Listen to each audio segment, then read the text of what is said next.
So thanks everybody for coming out for a tribute for Glen Stedham. I've known Glen since 1993, and anyways, I really enjoyed putting this together. So I'll just start with the land acknowledgement. So we acknowledge that the Burke Mountain Naturalists conduct their meetings and activities on the unceded core traditional territory of the Coquitlam First Nation, as well as the shared traditional territories of the Tsleil-Waututh, Katzie, Musqueam, and Squamish First Nations. We thank the people who continue to live on these lands and care for them. So does anybody have anything to say or any comments? Oh, okay, I'll just move right into the presentation then.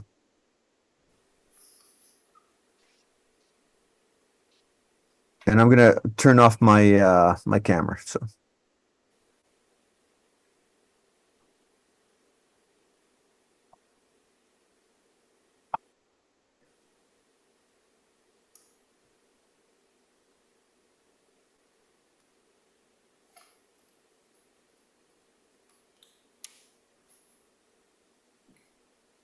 Okay, just again, if anybody has any questions or stories in that, please speak up, or if you've muted yourself, you can push the space bar and ask a question. So just a little bit of information about Glen. He was born in Toronto, moved to Vancouver in 1964, moved to Powell River in 1972, moved to Coquitlam in 1989, and then moved to Qualicum in 2001. Glen joined a BMN hike in 1990, which that was well before I was even a BMN member. And then he was actually a BMN member before I was. He was a member in 1992. And one big thing that Glen did for the club early on was help format our constitution, which was a big deal. And most of you know that Glen has written a few books: Bush Basics, The Vancouver Paddler, and a couple of memoirs of his own, the 2 volumes of Bush Guy.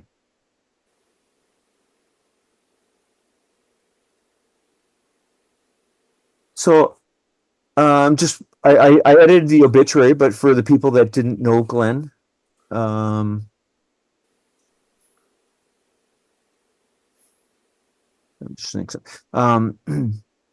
it is with heavy hearts we announce Glen's tragic passing from a motorcycle accident on August 25th. He will lovingly be remembered by his partner Patty Monroe, daughter Laura, grandchildren Aidan and Haley, ex-wife Sherilyn, sister Paula, and brother Paul. Born in Toronto, he graduated high school and began at UBC in 1964, initially studying geology before switching to mathematics and earning a Bachelor of Science. He met Sherilyn at UBC in 1966, and they were married for 44 years.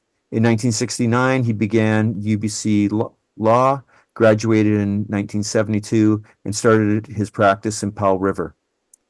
In 1989, he retired, moved to Coquitlam, completed a degree in accounting, and became a CGA. Glen met his partner Patty in 2017, and together embraced amazing love-filled adventures. He had a broad range of interests, particularly outdoor activities like hiking, canoeing, and cycling. Glen was a deeply caring man, volunteering with organizations such as Coquitlam Crisis Line, Coquitlam Search and Rescue, Burke Mountain Naturalists, the Food Bank, Qualicum Beach Streamkeepers, Aerosmith Naturalists, and among others. Just some old photos of Glen. Now, Glen actually had a bit of a fear of horses when he got older. I think it was a bad experience when he was younger, and he overcame that fear when he took some trips in the Chilcotin areas. I don't know if I ever saw Glen skate, but I guess he played a little bit of hockey when he was younger. Without the beard. Actually, I did see Glen skate, now that memory serves me, in 2006, April. We were up at Apex in Penticton, and Glen just kind of gave up on skiing that afternoon, and there's an outdoor skating loop through the woods, and he rented a pair of skates and did go skating on the outdoor skating loop. Great. Thanks, thanks, Terry.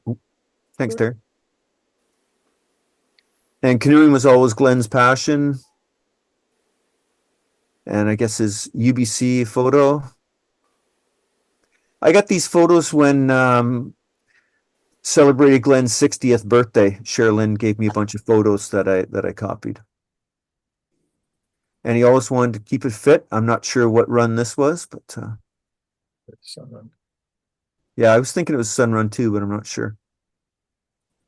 Okay, so I'll start going through sort of my adventures with Glen, as well as other people that are on the call here.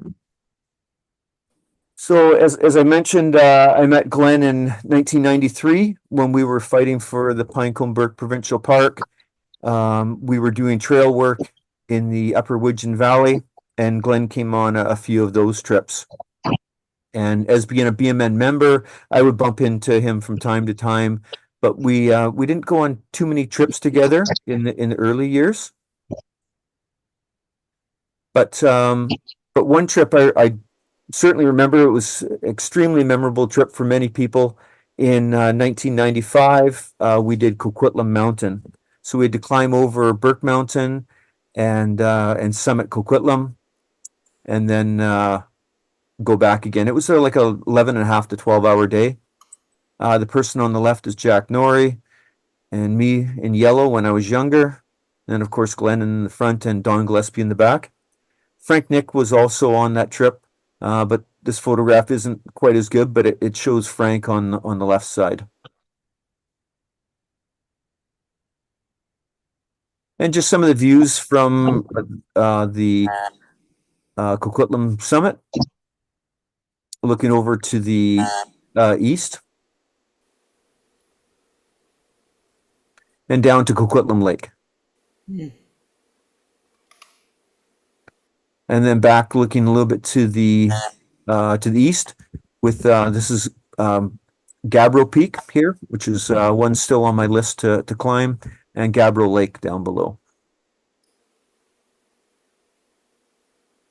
And then Glen was in search and rescue at the time, and he wanted some of the other volunteers to learn about the Pinecone Burke Provincial Park, so he arranged for a crossover trip. So we got a boat ride up Pitt Lake to Debec Creek, and then we did an overnight trip back through the Widgeon. And this was the first time I met Jim Delgrand, who's in the photo here at Debec Falls. That's a better photo of the falls. It's pretty stunning. And we passed by what I call Opera House Rock. I was back by there again the last couple of years. I hadn't been there before that for probably close to 25 years. And then we finished off by stopping in at the Widgeon Falls. In 1999, Glen and I got talking about the 103 Hikes books, and I'd already started doing some of the hikes, and Glen had as well. And so we decided that we wanted to start getting what we classed as tick marks, basically trying to do every hike in all the editions. So there was editions that in 1973, and they were about every 7 years, a new edition would come out. So the first one that we did was Eaton Lake. That's out in the Skagit, out towards Hope area. And this was in the fall. We didn't start somewhere in October, I believe. So that's Eaton Lake.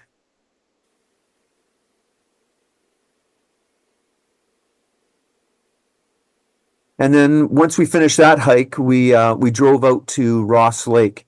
And from Ross Lake, you get a beautiful view of Mount Hosamine, which is actually in the States. Most of Ross Lake is in the US. The same year, we did Radium Lake. So there was a bridge near the bottom. And then because it was late in the year, there was snow on the trail, as well as the lake was pretty much frozen. And we did a couple other hikes at the end of '99. We also did the Sunset Trail, which is in the Howe Sound area, as well as Vetter Peak, which is out in the Chilliwack area. 2000, uh, I'd never been canoeing, or I don't think I'd been canoeing with Glen at the time, but I'd certainly done paddling before. Glen was an amazing paddler, very experienced, many trips to the Arctic and many other places throughout North America, as well as in North America, of course, and into Alberta and Saskatchewan as well. So this was a trip we did to Jervis Inlet. So this is Glen's house in Coquitlam, my truck with the canoe on top. And we put in near Earl's Cove, in sort of near Powell River in the Seashelt area. So not too many people canoe this route because it can get quite rough on the water, but we certainly didn't see any other canoes out there. Stopping in along the way.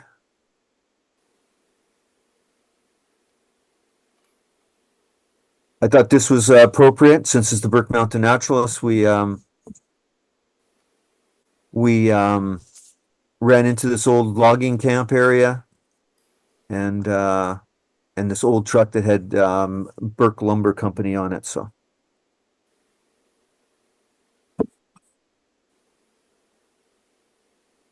the views in the mountains are spectacular. We were there early in the year, so the mountains still had snow on the top.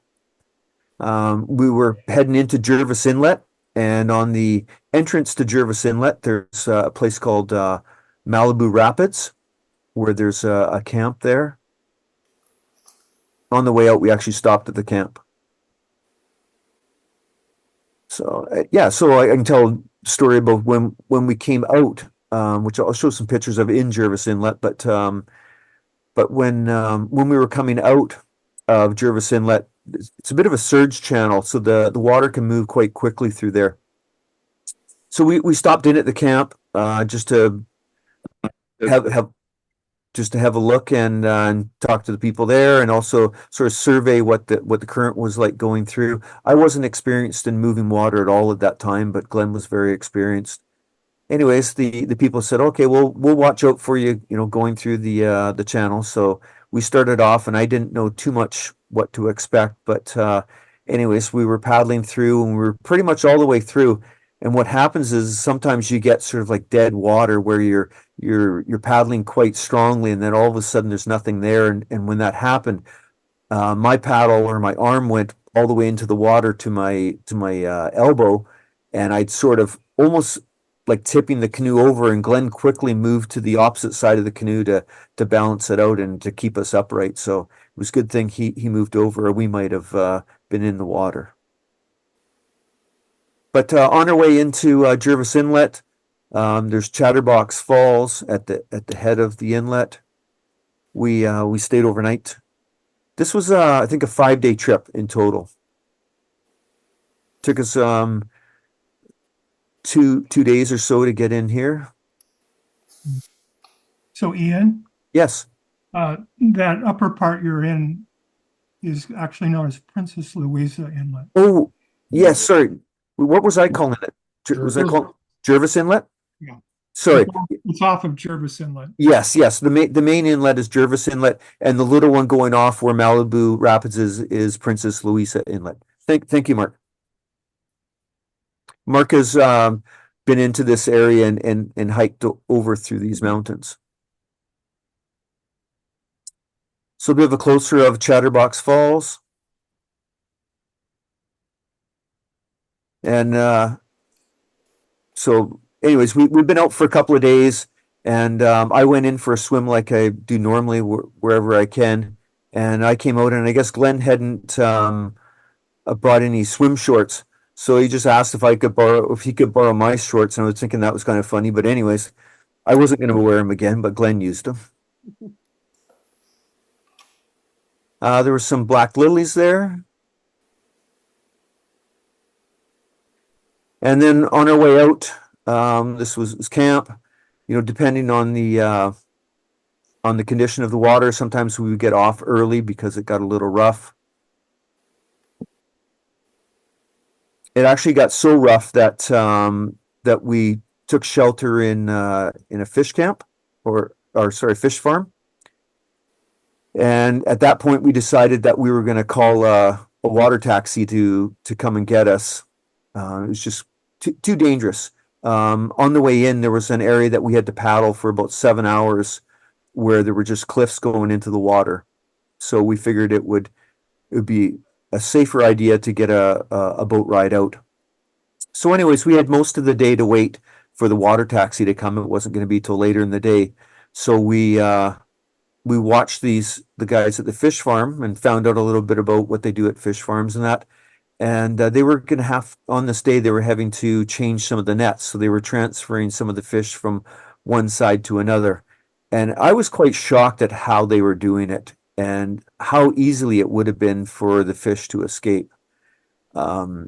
Anyways, we were there helping, or trying to help, asked if we could help in any way. And the guy that was running it, I think, looked at Glen and thought maybe he was too old to be helping. And but anyways, Glen showed them and probably worked harder than the other guys that were there.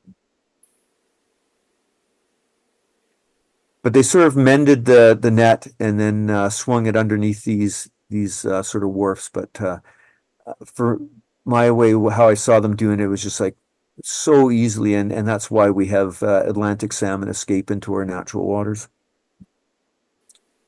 So tying the canoe down on the water taxi and got us safely back to Egmont.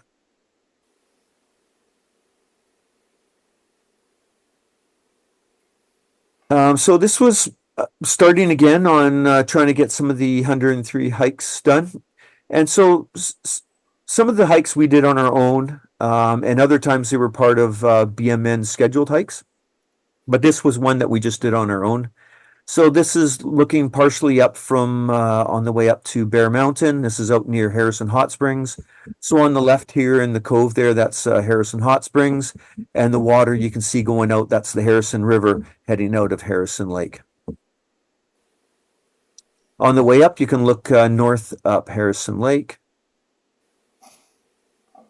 And this was a viewpoint that I thought it was pretty darn amazing.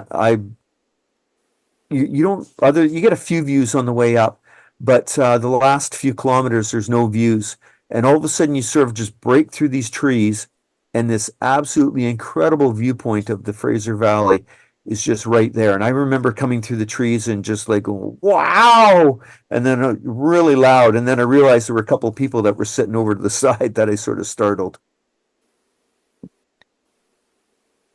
So that's looking over to the Cheam Range in the distance and the Fraser River below. Same thing here, showing the Fraser River and all the farmers' fields. It's quite amazing. You think the Fraser Valley is quite flat, but there's many little bumps throughout the valley. And then, because Glen and I had done a canoe trip, the Dogwood Canoe Club was doing a trip on the Fraser River from, I think it was from Coquitlam down to Vancouver somewhere. Anyways, this was the time when the SkyTrain was being built in New West. How they pieced it together. So this was a hike we did out in the Harrison area again, called Lookout Peak. Nice wildflowers.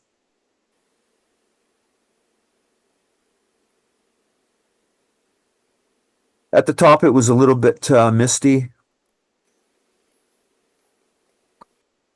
And then this hike was Brew Lake. So Brew Lake is out towards Whistler. As you might notice, Glen and I doing these hikes along with other people, we were jumping around all over the place. Eventually, we started going further afield and going off for multiple days. But all these hikes were close enough to Vancouver that you could just drive to it and hike in a day.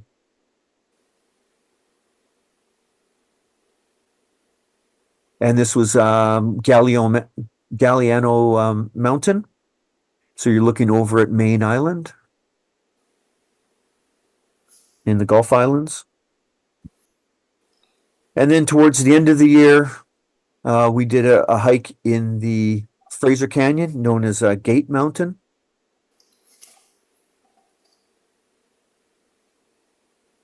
And then to finish off the year, we did a hike called Mount Ford, which is in the Chilliwack area, looking across at the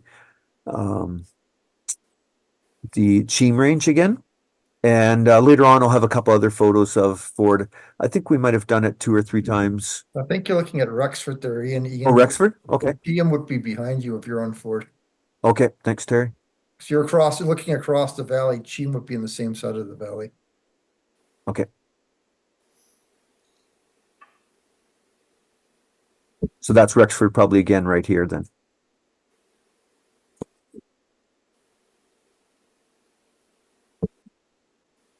So that's probably Cheam, Terry. Yeah. So 2001 started off with another paddle. This time it was a canoe trip from Hope down to Mission.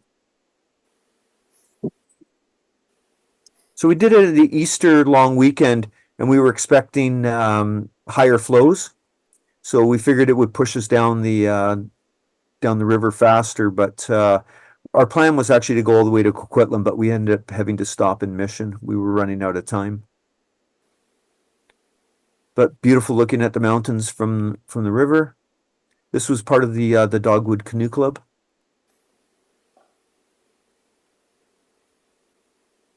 And we just camped for 2 nights along the river. That's Glen's tent on the right and mine on the left. I'm not sure why they're so far apart, but maybe it was because there was less rocks. And then we did a series of canoe trips in the Coquitlam River. So this is right by the McAllister pedestrian bridge. We'd started up stream just by the Kingsway Bridge. And then down in Colony Farm near the Millennium Bridge. At this time, that bridge wouldn't have been in very long. And then this was something we offered at the BMN silent auction, a canoe trip on the Fraser River. So Glen had a couple of canoes. So Mark and Gay bidded on the trip down the Coquitlam River. And then that's Deanna on another trip with Glen.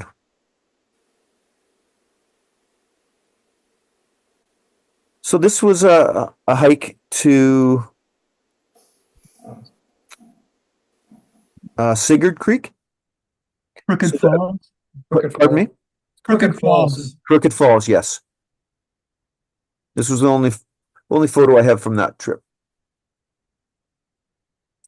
And then this is Coliseum. Bit of a story with the hike to Coliseum. That this was early in the year.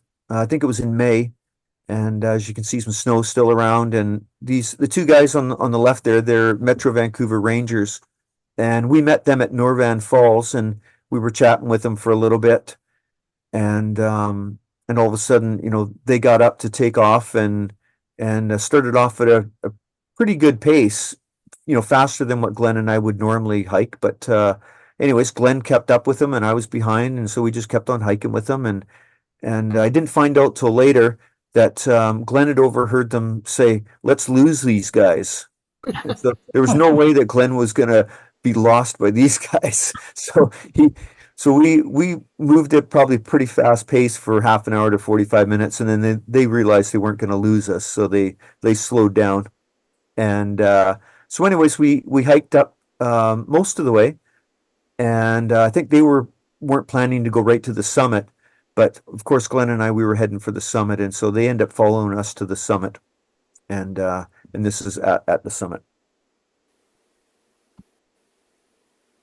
Looking over towards probably well, it's Cathedral on the right, and maybe I don't know if that's Burwell on the left or not, but definitely Cathedral on the right.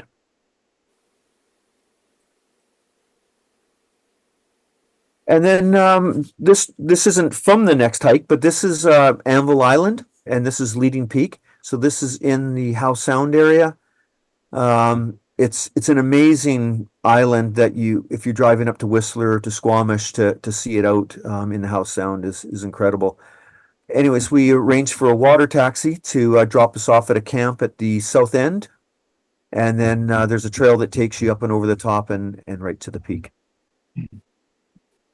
So you can see the camp below that we had to walk through, and in the distance, that's Mount Artaban on Gambier Island. And there's Mark on the summit of Leading Peak. This a new edition of 103 hikes had just come out, and so this was a new hike for the editions. So Ian, that hike almost didn't happen.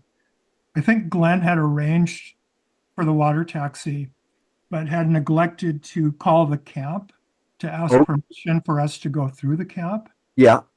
And when we got to Anvil Island, one of the directors halted us and wasn't going to let us through.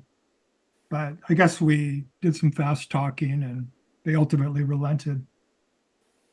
Okay. I remember it possibly being a problem, but I thought we just scooted through, but No. okay. Yeah, because we came over on a water taxi that they were just opening up the camp, so there was kind of a crew to do some work there. And then with Glen, I did Mount McGuire, but then later we went back as a club hike to do Mount McGuire, and I actually got more photos when we went back the second time as a club hike. So this is on the way up to Mount McGuire with Border Peaks on the right and Mount Celestia on the left. Border Peaks is being Canadian Border Peak is on the left, and the border actually goes between these two peaks. American Border Peak, and then I believe it's Larrabee off to the right. Mm-hmm. So there's Mark on the summit or near the summit. Tomohoi with the big snowfield on the right. And I imagine that should be no, that's the Border Peaks. It's the Border Peaks right there again. And some nice paintbrush.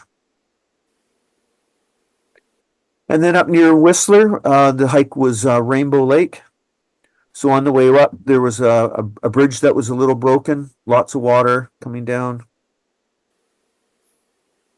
It's nice little cascading falls. And then Rainbow Lake. And we went back as a club hike later on and did Rainbow Lake, and actually went further than what Glen and I did the first time. And this is Felix Creek, which is north of Whistler. Glen and Sherilyn had booked a condo or whatever at Whistler, and so I went up and stayed with them for a couple of days.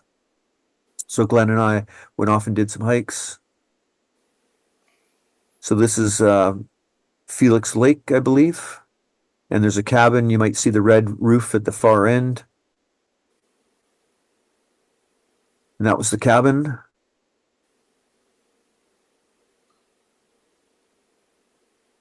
And then another day we did Joffrey Lakes. So I've actually only done the Joffrey Lakes hike once, and that was back in 2001, and they've improved the trail a lot since then, from what I've been told. Well, it's completely different now too. They've rerouted sections of it, and I wonder if you yeah, to put stairs in, change bridges. It's completely different. Okay. And the glacier's really retreated as well. I imagine so. And so this is a hike out near Hope called Mount Outram. It's the summit is 8,000 feet. The elevation gain is 6,000 feet. If anybody remembers Brent Helbert, that's him in the photo. So Don, Frank, Glenn, and myself were on the hike.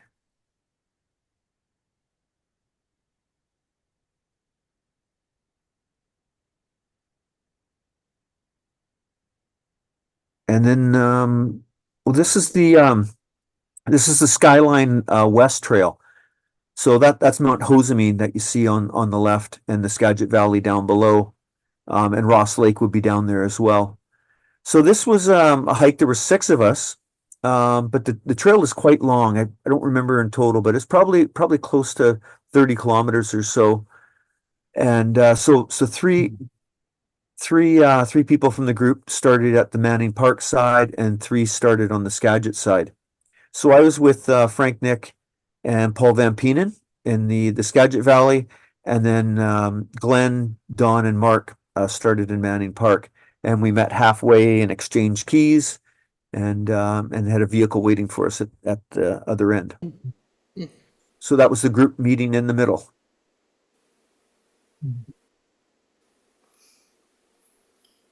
And this is Hope Mountain, so we're looking down on Hope. Yeah, so it's kind of an interesting view straight down onto the town of Hope. Some beautiful views from the top. So myself, Glenn, and Don on this hike.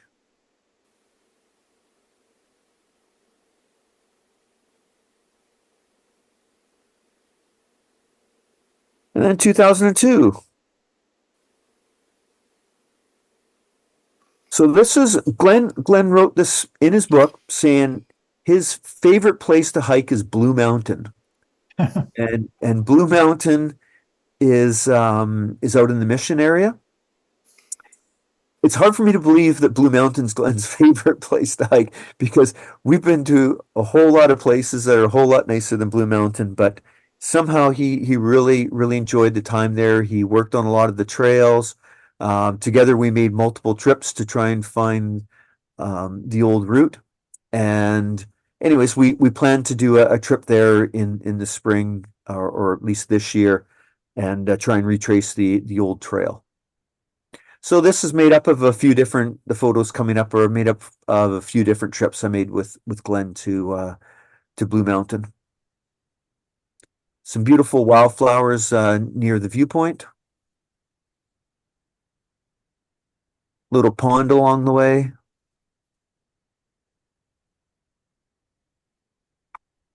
Get a blue sky. It looks quite neat with the snags. And that's the viewpoint. I'm not sure what the viewpoint is going to look like now, because these trees aren't very tall now, and unless somebody's cleared them to keep the viewpoint, I'm not sure if there's going to be much of a viewpoint there.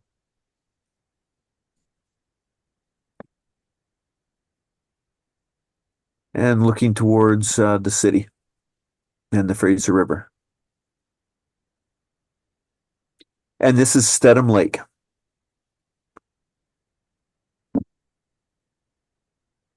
What we call it anyways.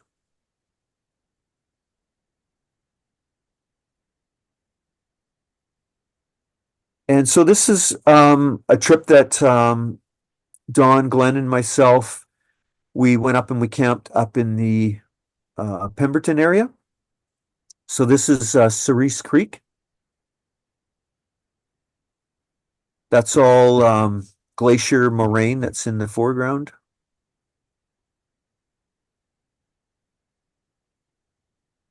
Looks nicer on a sunny day. It was pouring rain today. I was there. It's a beautiful. And the trail is also changed for the 105 hikes book. You start lower down now. You used to be able to drive up higher, but the road overgrew and then was washed out. You're joking. And then the next day we did Blowdown Pass. When you go early in the year and you get the snow, certainly the mountains just light up. Mhm. Dawn way off on the right side there.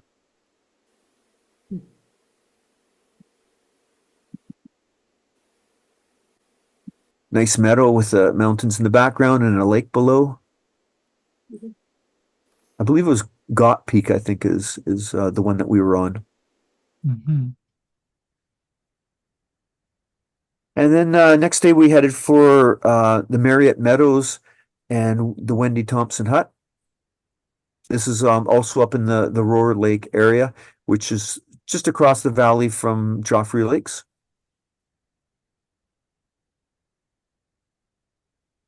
Beautiful. This is the Wendy Thompson hut.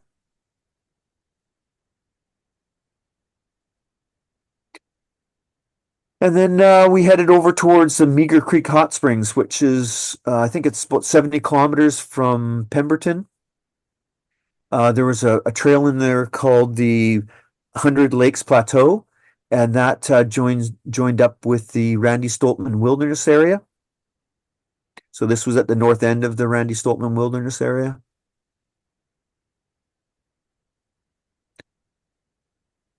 I'm not sure where these mountains are, but you look into the Pemberton ice fields from that area.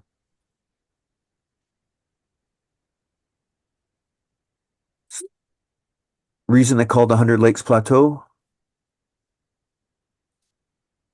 And that's probably actually the Pemberton ice fields there. And Meager Creek Hot Springs was open at that time.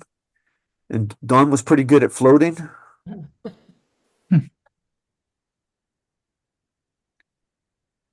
And then Glenn and I did a hike where you used to be able to take a ferry over to Woodfibre, which is near Squamish. It was an old BC ferry. We ended up doing a hike in 2003 to a similar area, but on this day we were heading for Mount Roderick. So we're on the ferry looking back towards the Chief on the left and Mount Haybridge, pretty much in the center of the photo. And this was before the Sea to Sky gondola was in place. And I believe the gondola would have probably I think it's this little bump here is what it goes up. So you get up to Henriette Lake, where there's a dam and a house.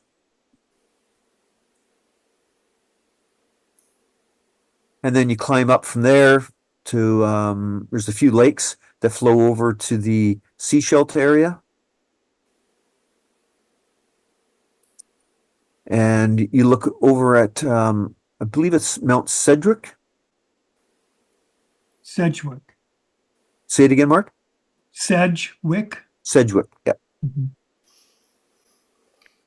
And so there's a bit of a drop in down before you have to get to Mount Roderick. So on the way back up, there was a climb. I seem to remember it being like 400 or 500 feet. So it was a fairly good gain on the way back. And I remember Glenn being a little bit tired from it, so he had a good lay down, a good rest. And then Capilano or Mount Capilano was next on the list to do. So this is Beth Lake. Again, we did a BMN trip back to Beth Lake at another time. That's looking at Capilano, I believe, on the right. And then from the summit, you get a nice view looking over at Sky Pilot and the ledge. Oh, I thought I had a close up of that, but as I go back, sorry. Yeah, it's quite nice from up on top.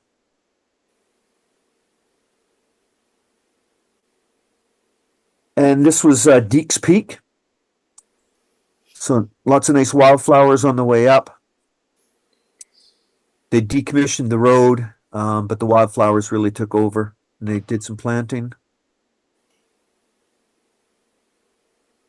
And again, that's that. Actually, I might have had them out of order. That one might have been taken. This is actually Sky Pilot and Ledge, and Co-Pilot and Goat Ridge, I guess, would be in here. So I think that photo was actually taken from the top of Capilano. And this is on the way up to Deeks Peak. And actually, when we got to the top of Deeks Peak, it was all totally socked in, so we didn't get any views. And then I believe this is the hike that Chris and Terry met Glenn. This was a hike we did to Stony Creek and Burnaby Mountain. Does that sound right, Terry? Well, I thought I met Glenn in December when we did that crossover from Lions Bay to Porto Cove. Well, this one was before that. Oh, okay. Okay. I don't recall. I remember that hike, the Stony Creek, but I don't recall Glenn being on that hike. Okay, yeah. But I think there were quite a few people on that hike, but Yeah. Glenn's name was on the waiver, so I assume he was there. So this is Deeks Bluff Circuit, which is sort of a loop trail that's near the north end of the Howe Sound Crest Trail as well as the Deeks Lake Trail. Some nice views of Howe Sound. They'll be looking at Mount Ardaban, I assume, and then Gambier Island. And then probably the peak sort of to the left, that's probably Mount Gardner on Bowen Island. So this is the trip Terry was talking about. I believe it was on December 1st. Yep. And we started heading up towards it's the Lions Trail, but it's also the Mount Brunswick Trail. But we were going to go and do the north end of the Howe Sound Crest Trail. Some snow up at the top, looking over at Mount Hanover. Beautiful waterfall. And that was quite amazing to do on December 1st and get that in before too much snow came. And then 2003. So we had a hike into the UBC Research Forest. I believe that's what it is. Yep. That's a big long loop we did around the research forest. Okay. We took Chris's mom's car because you guys thought you're going upscale, BMN going in a Toyota Camry. Okay. One of the ponds there. And then this was interesting. Oh yeah, I remember that. Oh, Me. So this is the Miley. Boothroyd microwave station is what this we headed out towards the Hope area to do a couple of shorter hikes out there. And so anyways, where we parked was right near a Juan's really used car lot. And so this is from the old Boothroyd microwave tower, looking up the Fraser River area. And then looking down the Fraser River.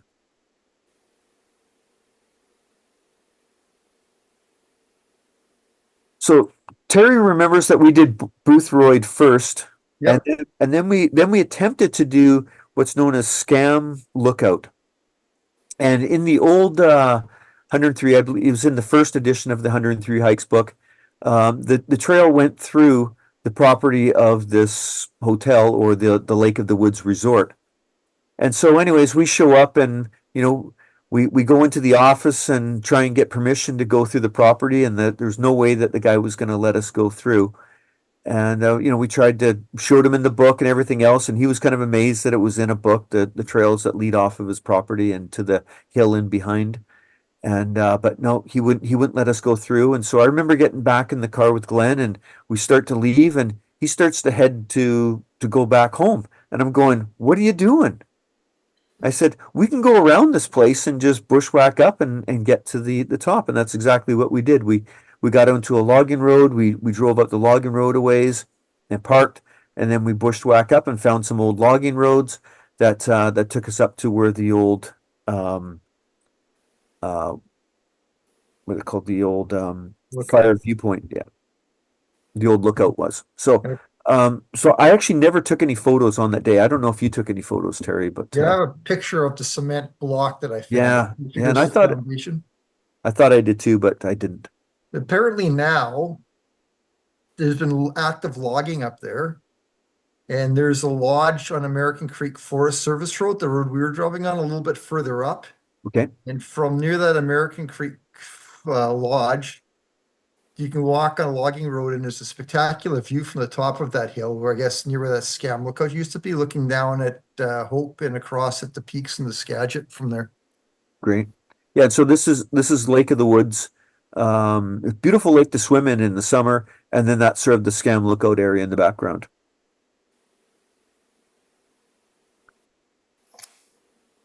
So this is Mount Vetter Circuit. Mandy. Yes, Mandy. I guess Mandy was around then. So Yeah, he was a pup 2003. in those days. Yeah. And then this was a trip to Cloudburst Mountain, which is north of Squamish, early in the year.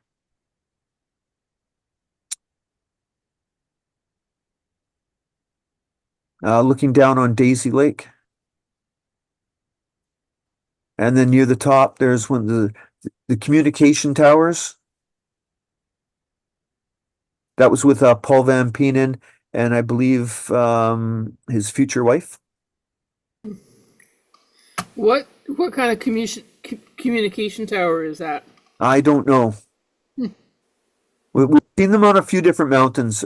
I don't know if they're really used anymore, but we found them on quite a few different mountains. Okay. There's one on Mount Gardner and there's one on Flatiron. I think they're like repeaters or some type. Okay. And again, view from the top. And this was another multi-day trip. Terry came on this one.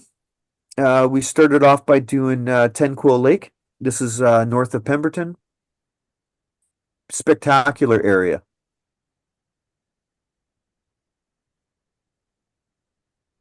Western Enemies.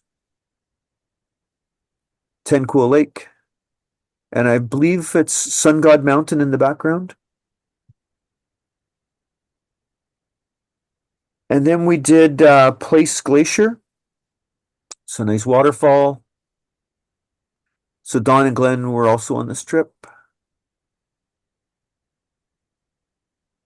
So we're making our way up towards the glacier. See the glacier in the background. Glacier water.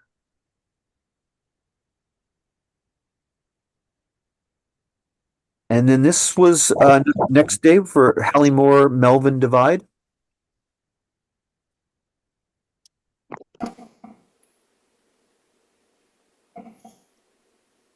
I believe this area they called these lakes Twin Lakes, if I remember right. Yeah. And then you had to hike up to this pass, and then you can look into the Melvin Creek area. And I think that's looking back down at the Twin Lakes.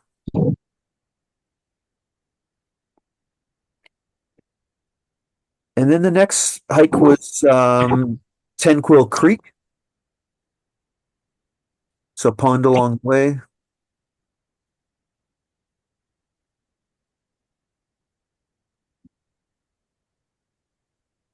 And I think that might be Ten Quill Lake, actually, but I'm not 100% sure. We came at it from different ways with Ten Quill Lake and Ten Quill Creek. And then this was in Petrium Peak, which is near Black Tusk and the Garibaldi area. So we came up from the Helm Creek area.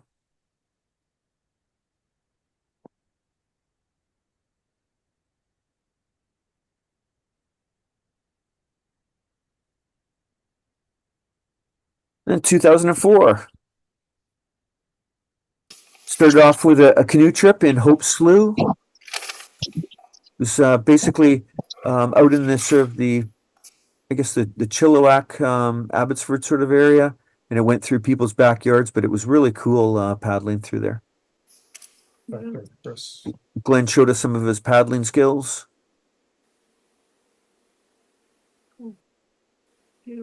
And then this was a BMN hike on the Baden Powell Trail from Deep Cove to Lynn Valley. This is Quarry Rock. Yeah, now you wouldn't even get a space to sit on there, and there's crowd control on there. It's such a popular hike. Yeah, so it goes up from Deep Cove. And then same spot looking down into Deep Cove. And then over into Lynn Canyon. And then we took the bus back. And this was a BMN trip to what was known as K2. It's not in the Himalayas.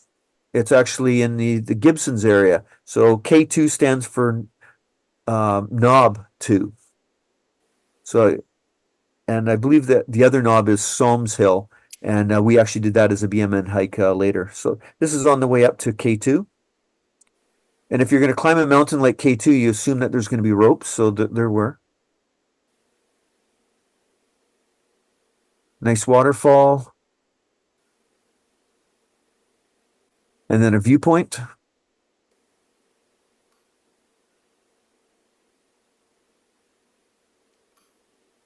And this was an overnight trip did with Mark, Glenn, and Don into Hope Pass and Nickelman Lake.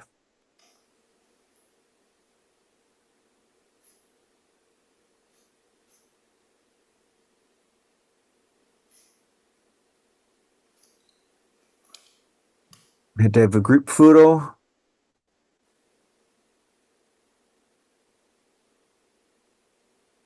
And this is Mount McFarlane. This was also a BMN hike.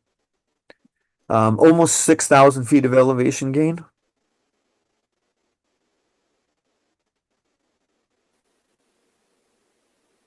And I believe that's Pierce Lake down below.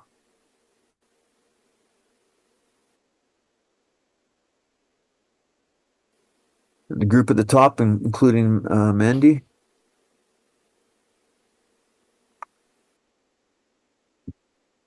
And these mountains, there's Crossover and Celestia, I guess.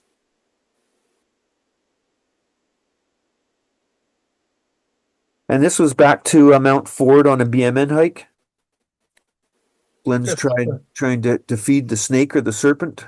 You got stung by wasps up there, I remember. Oh.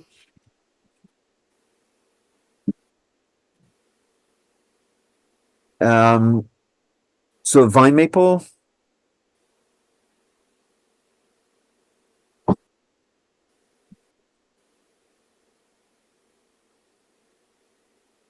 So this was an interesting trip. We were doing Alice Ridge, and this was before Deanna and I were married. And she was nice enough to hike up with us to Elfin Lakes, and then she actually returned back to the vehicle on her own, and we hiked down another ridge called Alice Ridge, where we had a vehicle waiting, and then we ended up going and picking her up, and it got dark by the time we picked her up. So she was a good sport on this day.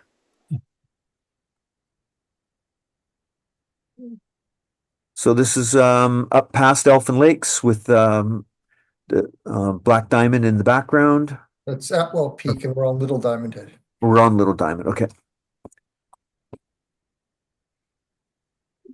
Now, do you guys remember, did Alice Ridge go off this way? Yeah. Okay. So that's Glen down there. I remember dropping off of this little ridge here and then walking down Alice Ridge. Then Brome Ridge is across where the logging roads are going up. Okay. Thanks, Terry. So looking back at Atwell. And this Brandywine Meadows. So this is up in the Whistler area. Dawn, Glenn, and I went up there and we did this hike as well as another hike on the same day.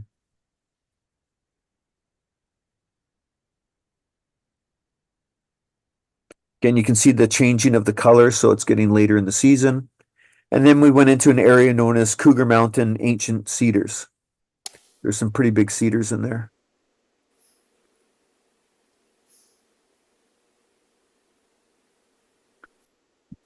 Now we're on to 2005.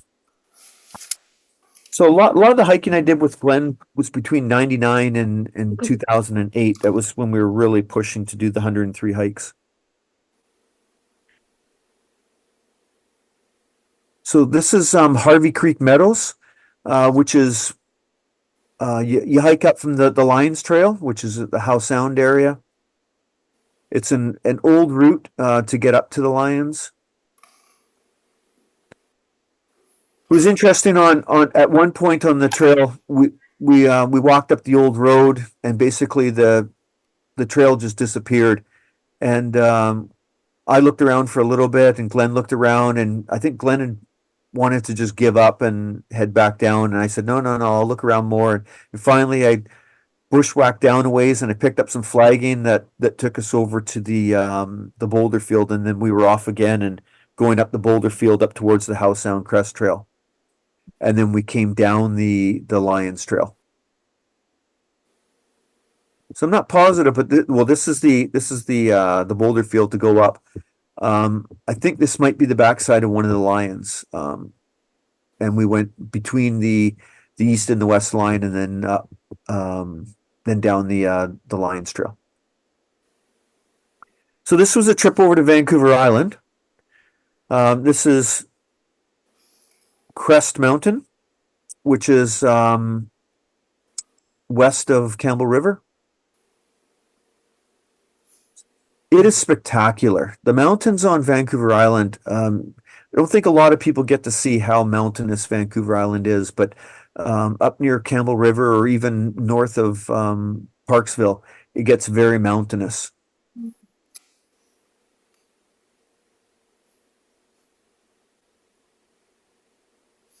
Is a ptarmigan on the trail?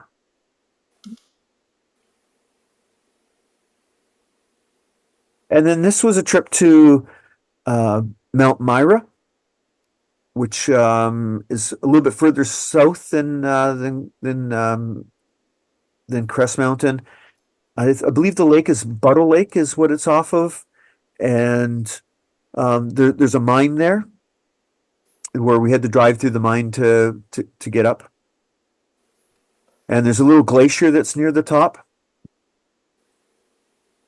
And that's Buttle Lake down below where we'd camped. Is the mine still operating, Ian?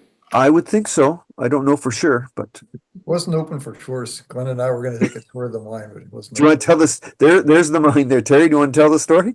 Yeah, no, Glenn and I were kind of, fed up with the heat and the hiking. So we got up to Tennant Lake, partway up Mount Myra, got our tick mark, and Mark, Ian, and Don carried on to Mount Myra. And Glenn was kind of intrigued, I guess, with mining stocks and whatnot. He wanted to take a tour of the mine. And we thought we saw a sign on the way in that you could take tours of the mine. So we went back down from Tennant Lake, went to the mining office, and they said they hadn't offered tours in many, many years. So no tour of the mine. Hmm. What were they mining there? Not sure. Probably. I'm not sure. And then the next day we went to the Elk River Trail. Lovely meadow with some peaks.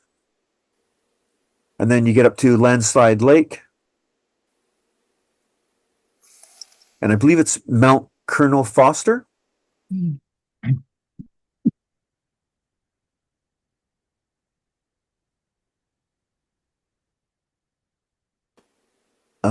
And it's, I'll just check here. I think this is another trip. Yeah. Okay. So this is now over in the Chilliwack Valley. We're going to do not right to the summit of Mount Selessi, but the Mount Selessi Trail. So I believe that's looking over towards the Border Peaks and Larrabee. So that's Mount Selessi. This was as far as the regular trail goes. And then it becomes climbers little ways up there.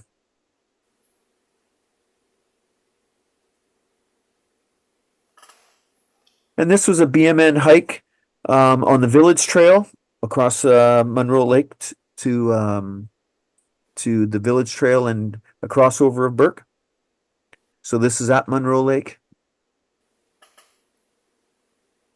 I saw in the photo there was Frank, Glenn, Terry, Deanna, Mark, Dave Montany. You're gonna have to take the other Monroe here. This is Patty. If you want to go, we'll go. Where is that? It's off of Quarry Road. It's a very steep trail. Oh, forget it. Yeah, Mom. We'll train us. And so we were on the Village Trail. The Village Trail has been improved a lot since we did this hike. At this point, we're kind of walking through some meadows where you don't really walk through meadows anymore. You stay more in the trees. But something that was really really great on this trip was the blueberries were spectacular. And the blueberries were so plenty that everybody was eating them and even getting blue teeth. So getting later in the season, this is a BMN hike to Elk Thurston, which is out in the Chilliwack area. Normally you go there in the spring for incredible wildflowers, but it was pretty neat going there in the fall as well.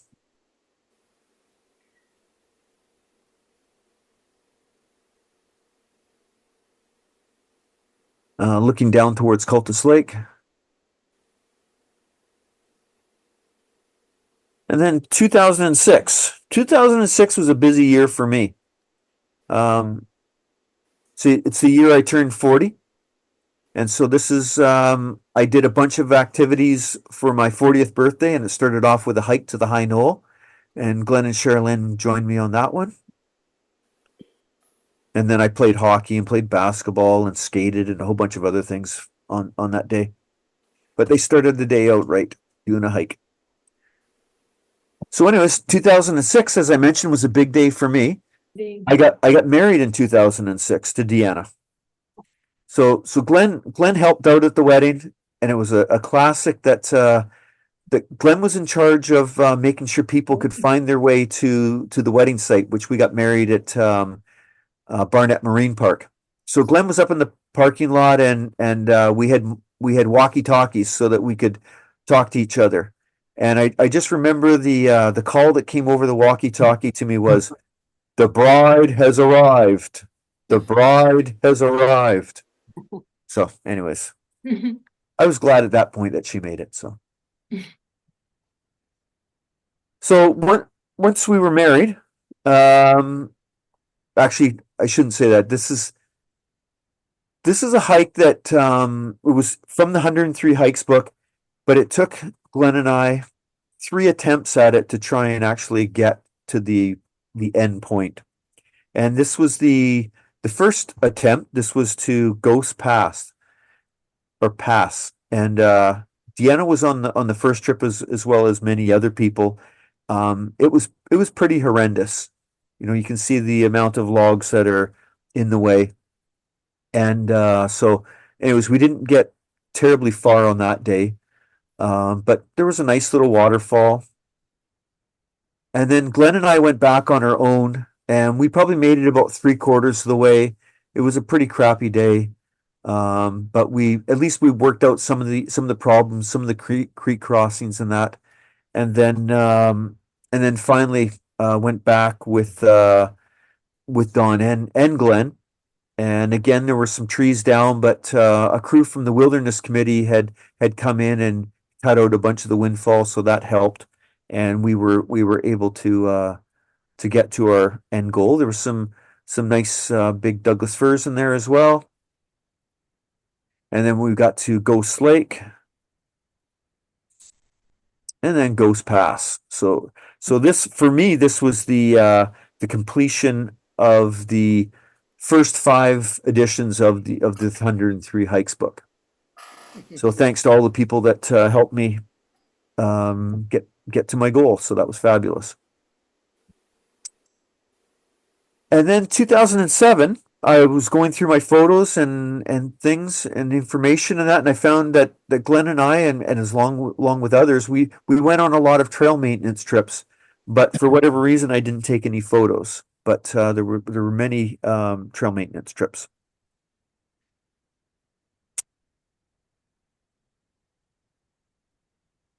So this hike was a BMN hike. It was listed as Bunsen Creek, but somehow on this trip we went to Cypress Lake as well as the White Rock viewpoint. So that's looking up at the White Rock viewpoint in the distance. So this is in the Bunsen Lake Eagle Ridge area. That's from the viewpoint. And just a closer look of looking where Indian Arm comes into Burrard Inlets and the Second Narrows Bridge, as well as downtown Vancouver. And then this photo is of Glen and Jack Bryceland. And Jack Bryceland wrote the was it the fifth and sixth edition of the 103 Hikes books. So we wanted to get Burke Summit into the sixth edition, so we had to get Jack out to see what the trail was like. And it was a horrendous day. The creeks were super high. The snow was melting. Yeah, it wasn't the best day to show him, but he was still willing to put the hike in the book. So this is the Belcarra Bluffs. So we went up from Woodhaven Swamp, passing by some nice mushrooms.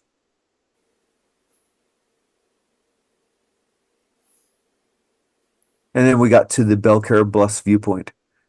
It's become very popular. I was just up there last Sunday.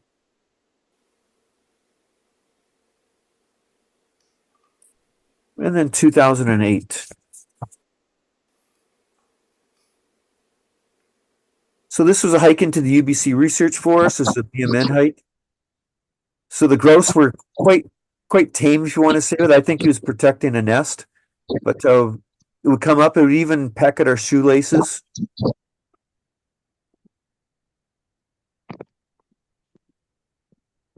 Glen resting at one of the lakes. And then the new edition of 103 Hikes came out, the sixth edition. So Glen and I had a hand in helping Jack pick out some hikes and different things. But Jack had put a bunch of new hikes in there that Glen and I hadn't done. So it was, of course, the quest to try and do the hikes that we hadn't done before. So Mount Killam was on the list. This was a BMN hike. So Mount Killam is on Gambier Island, so we had to take a ferry over to Langdale and then a water taxi to Gambier. This was a group photo on the summit. The summit, there were no views from the summit, but we got a group shot and had lunch there. And then we went to the viewpoint. We should have spent more time at the viewpoint than where we had lunch, but we'll learn for next time. So that's looking down. Must be Bowen Island straight ahead, and part of Gambier is in the foreground. And then looking over to the North Shore Mountains, the Lions are probably Brunswick, Harvey, and the Lions, and Howe Sound. And then Deanna, Glen, and I, we did a trip to Powell River. There were a few hikes up there. We started off with Emma Lake.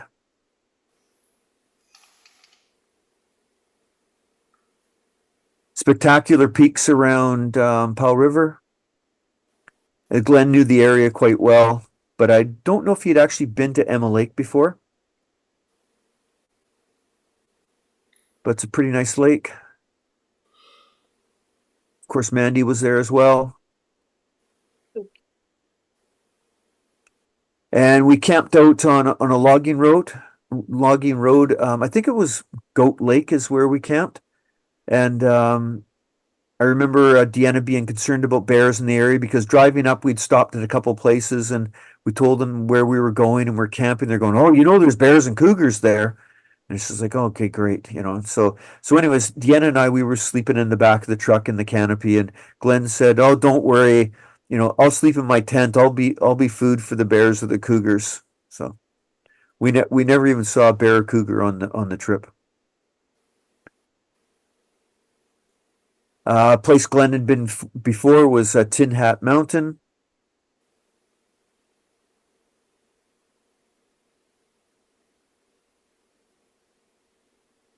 Another view from the summit.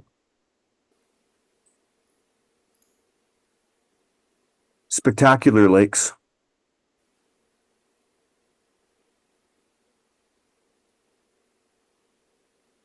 And then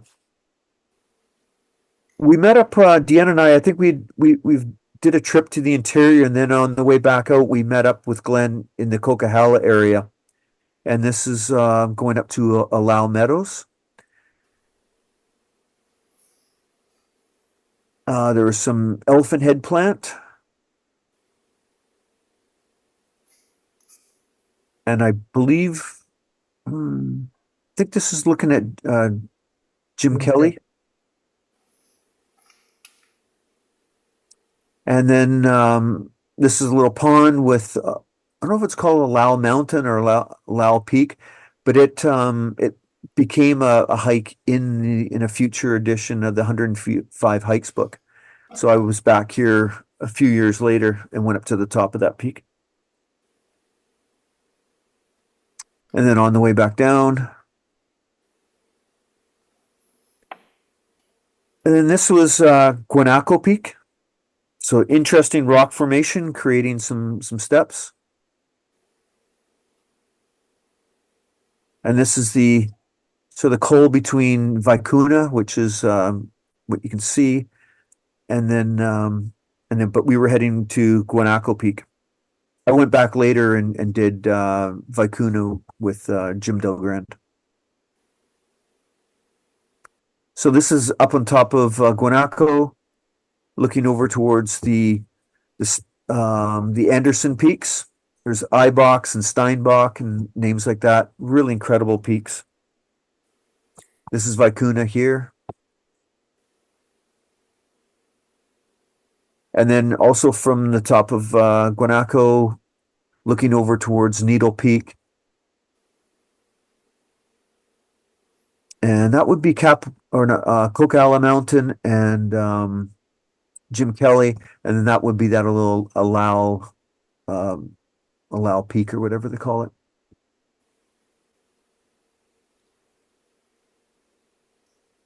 And then Glenn and I did a trip to the Pemberton area, and this was to a place called Semaphore Lakes.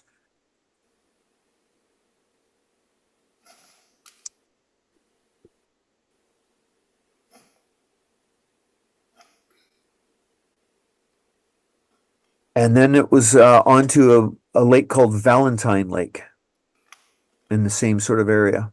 We were camping overnight there. And that's the Valentine Lake. And then back home again, and we went out to Wells Peak, which is near Hope. So it's similar to Hope Mountain, just a little bit over. Hope Mountain would be over here somewhere. And that would be Hope down below.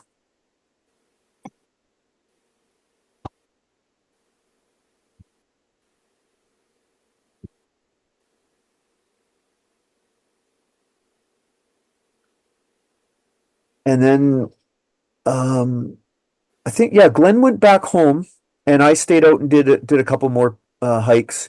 And then we met up for Yak Peak, which is in the Coquihalla area. And it was a BMN hike. So this is Yak Peak, which is near the summit of Coquihalla. People climb up it, but we went up the hiker's route, which is around the right-hand side. A boulder field right near the base of the slab. You get up so high, the highway looks pretty small from up high.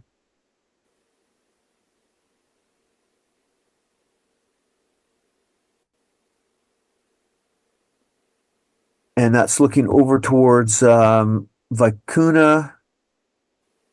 And Terry, you'll remember this. It's That's Alpaca and Zipcock and all that stuff. yeah, Alpaca, that's right. Yeah. And Guanaco is just out of the picture. And then that's looking over towards Needle Peak and Flatiron. And the group on this day. Again, now it's looking at Guanaco, Vicuna, and Alpaca. And this was quite interesting. On the way down, there were tons and tons of alpine blueberries, really short, but just loaded with them. And so we were eating like crazy. And then we decided, hey, we could bring some of these home. So we had empty water containers. So the three of us all sat down in the blueberries and we were picking them to bring some home to our wives. And I just remember looking at especially Mark's pants and even mine. They were all stained with from the blueberries, but funny enough, they washed out pretty easily. So.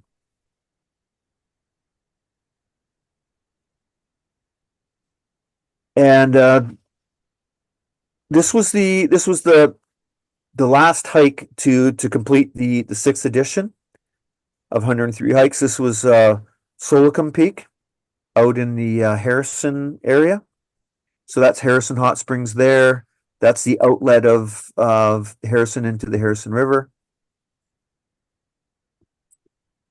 That's Solicum Lake below. It was quite interesting with the trees. The snow or ice must have blown in, and it was just on one side of the tree. Was quite interesting how it had frozen. There's Andrea and Mark with at the summit with Harrison Lake in the background. That's looking up at the north end of Harrison Lake and down to the south.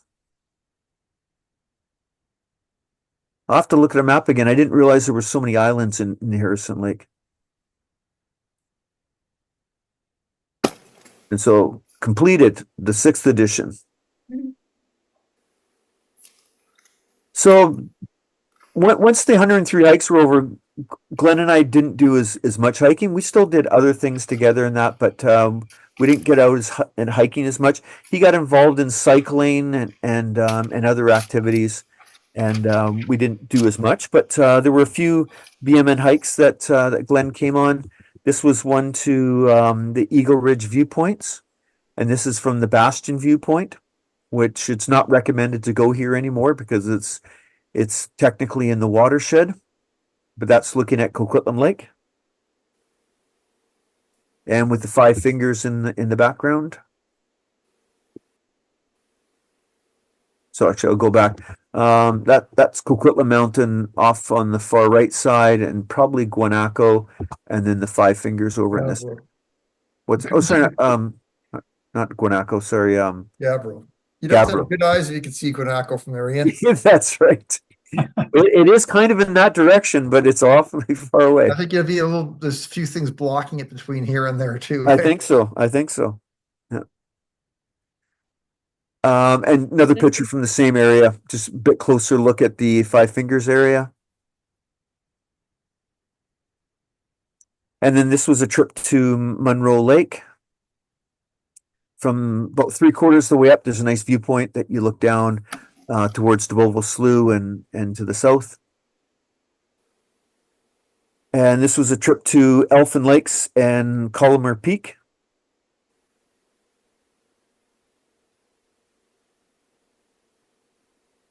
And then this was a hike to Burt Flynn Park and the Port Moody North Shore. Again, a BMN hike.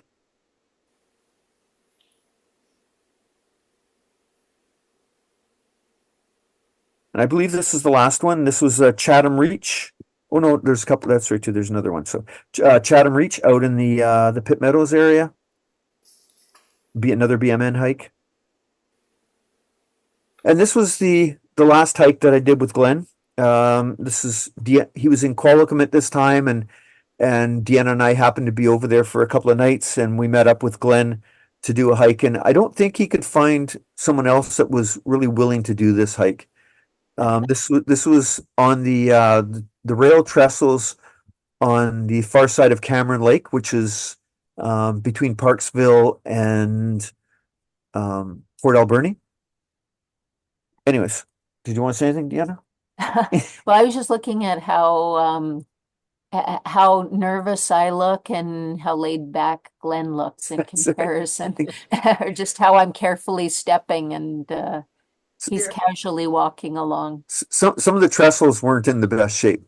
Yeah, and I don't know. Oh, okay, now you can see it better in this picture here. I know it was probably about 2007 or 2008. Glenn and I and Nigel did ZOA And the way back, we stopped to look at that Ladner Creek Oh, Trestle Bridge. yeah.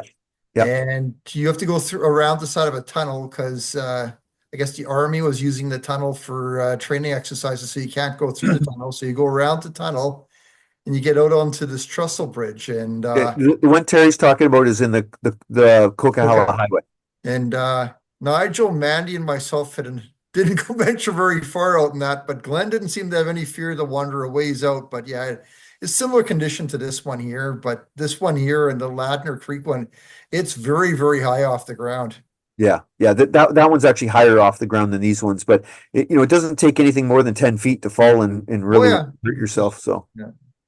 but yeah, and there were other people out on it that day, but people were being very careful. Like some of these ties that are probably 8 inches thick were just rotted right through. Just amazing that wood that thick would rot so much. So Over time. So anyways, I'm sad to say goodbye to a great friend, but Glenn will always be there in my memories, right beside me on whatever outdoor activity I'm doing. So thanks very much to everybody. I'll get out of I'll stop sharing. If anybody has any questions or Those are comments, really fantastic photos, Ian. thank You're you a very great much. photographer. You could write a book, Well, writing a book and taking pictures is different. So Thank you so much. Great work. you're very welcome. Beautiful photography. Yeah. Great. Thanks very much. Thank you. You're welcome. Thank you so much. That was just incredible to see my dad honored that way. That Yeah, was great. great. Thanks, Thanks Laura. very much, Ian. The last pictures you showed brought back some memories because Glenn had asked me to go over the trestle at Cameron Lake, and I said no. That's as I said. I think he was having trouble trying to find people to do it, and so he knew I'd be up for it. But yeah, Deanna was a little spooked on it, so we only Terry, walked. Sorry. I didn't realize, Terry, you were on our talk. How nice to see your face again. Oh, thank you. No, sorry, Terry Poles. Elaine was talking about Terry Taylor. Oh, okay. Yeah. It has been quite a few years. Yes. Well, we actually talked about possibly doing a trip over, like a BMN trip over, and either a mushroom walk or a plant walk or something with Terry. So Yeah, that would be worthwhile. I'd like to come if you guys do a plant walk. I'm sorry, who said that? Terry Monroe, the other herbalist in the house. Okay. Yeah. All right. Yeah, no, it's great. And any other stories about Glenn or comments or anything? Oh, Lois, your mic is off. Yes, it is. You mentioned wildlife once, but before you mentioned bear and cougar on one occasion during your presentation, I was wondering about wildlife on all those numerous hikes. Like, did you see much wildlife on those other hikes? And were you constantly aware of potential danger? Like how? Yeah, no, for sure. Just trying to think of that. We certainly didn't have any bad encounters by any means. I do remember one particular trip on Vetter Mountain where Mandy was with us and Glenn was talking about Mandy sort of stopped and started barking and that, and he said, "Oh, Mandy can spot a bear or smell a bear anywhere," and so I'm like, okay, sure. And sure enough, we were walking a little bit further, probably an hour or so later. And I saw a bear actually run across the trail, and Mandy didn't even react. So I thought, how good is Mandy at spotting bears if one runs across and she doesn't react? So anyway, occupied with a stick. Yeah, it could have been, but yeah, no, certainly, sir, especially on canoe trips and that. We were in far, places that were, even further away. And there were tracks that we saw, especially in the Jervis Inlet area. But no, we never had any bad encounters. And, when I think of wildlife, I don't just think about bears and cougars, but I think of birds and, deer and everything in that. But So yeah, certainly some great experiences, but no bad experiences at all. One, So you, one wildlife encounter that I remember quite well is Glenn and Don and I were hiking together on that Manning Park crossover hike that you mentioned. Okay. And we had exchanged car keys by then, and the three of us were on our way down. And at one point, a mountain goat was walking up the trail towards us. Oh wow. And so we just stopped in our tracks, and the goat kept coming closer and closer and closer. It was within probably not more than 3 or 4 meters of us. Wow. And They got horns. I was in the lead, and I just moved my arms slightly, and then it took off into the bush. But it was quite a thrilling encounter to be that close to them. Yeah. That's great, Mark. Thanks. I can speak to that too. We had some good experiences. We saw lots of bears. I remember as we would drift down rivers in the Yukon River, I remember drifting by a family of bears up on River Left, and we just went by, no issue. But I did have a traumatic experience with a bear with my dad. We had a traumatic wildlife experience. We were on the Kettle River railway biking, not canoeing, but biking. And I was in the tent, I was tired, and Dad goes off for a walk, and I'm lying there with the gun. I'm prepared if there's ever a problem, but Dad's nowhere near, and all of a sudden, I'm in the tent. There's the loudest noise imaginable right next to the tent, and oh, I just screamed. Dad comes running back. It was a cow. The cow was my scariest experience. Oh my gosh. With a gun, Laura. Well prepared.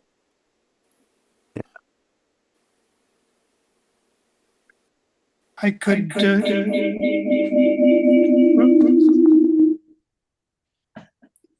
make a comment about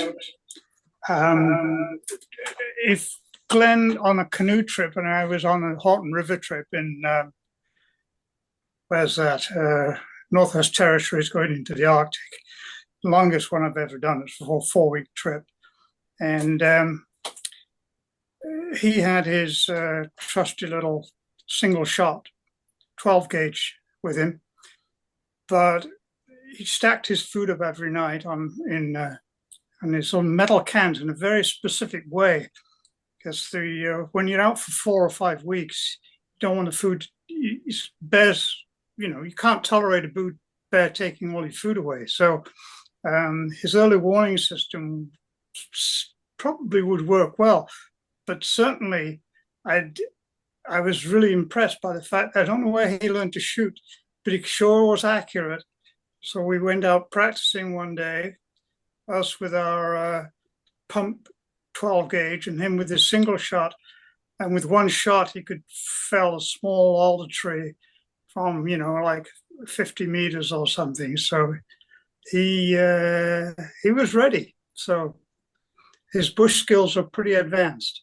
Always put to the test when he walked across the area on near Port Hardy, where I think it nearly finished him. But after he got capsized in Galitas Channel, he made the decision. It was all on his own and lost some gear. And he made his decision to hike out 10 kilometers, but it's not the easiest 10 kilometers. And I think he realized it was a mistake eventually. Anyway, tremendous outdoor skills. Thanks. Thanks, Nick.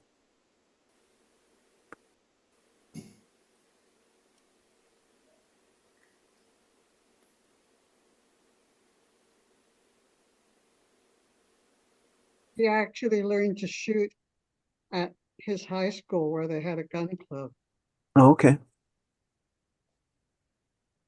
Yeah, I do remember one incident of Glenn being with a party, and he did have a gun with him at the time, but I believe it was a grizzly. I'm not 100% sure, but anyways, there was at one point there was a a grizzly on the beach, and he just put up his arms really high and started, walking that direction. But I believe he had his gun with him, and the bear just turned around and took off.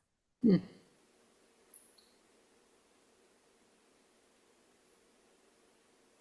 Yeah, but Glenn did some amazing paddle trips and kayak trips. Solo kayak trip from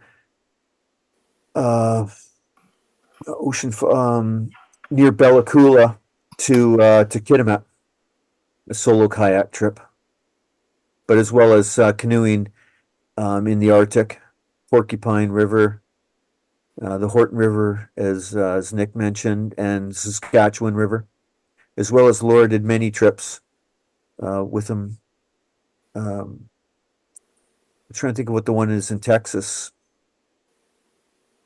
Well, he did, I wasn't on that one, but that was the Rio Grande. Oh, the Rio Grande. Okay. The Rio Grande wasn't the one I think you're thinking of. Okay. Which one did you do with them? We did the Green River in Utah. Okay. Actually, Patty did the Green River with him in Utah as well. Okay. That was 6 months in dating. I figured it'd be a good way to see if there's red flags. And I was like, where's my mom going with who? What is your mom? Whole life had never gone camping. Yeah, we did when we were Maybe young. when you're a kid, and then meets Glenn. and Glenn and I did part of the Rio Grande. Your dad's a wild man, Laura. Must have quads of steel. I didn't inherit his skill. Oh, she don't believe her. She's a very skillful paddler. Yeah, she is. I know she is for sure. Yeah, I didn't realize until I looked at his second book on paddling how many trips you and him did. So pretty amazing. Yeah, there's quite a number. At a pretty young age. Yeah.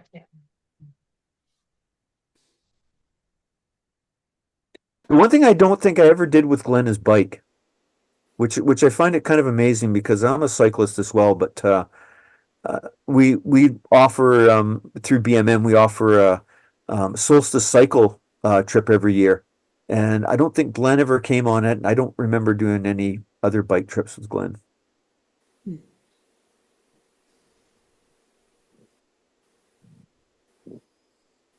He also was big into dancing too. He never asked me to be his partner. Mama. I'm pushing it.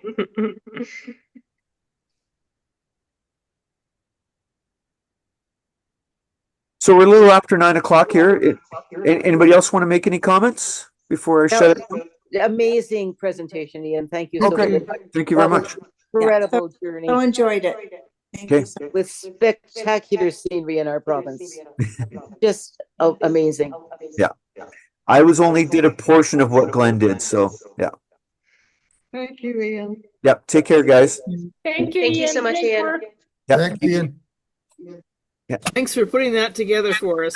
Bye, That was a You're everyone. very welcome. Bye-bye. It'll be up on our YouTube channel by tomorrow morning, so you can rewatch it. Okay. Thank you. Great. Very cool. Get better, Laura. Hope you get the sliver out of your finger. Thank you so much. Oh, I got a sliver in my toe tonight. Oh, Oh, your toe. what are you guys doing? Guys. Bye. Bye. Good night, Good all. everyone. Good Good night. night. all. Good night, Take everybody. care. Thanks, Ian. Yeah, you're very welcome.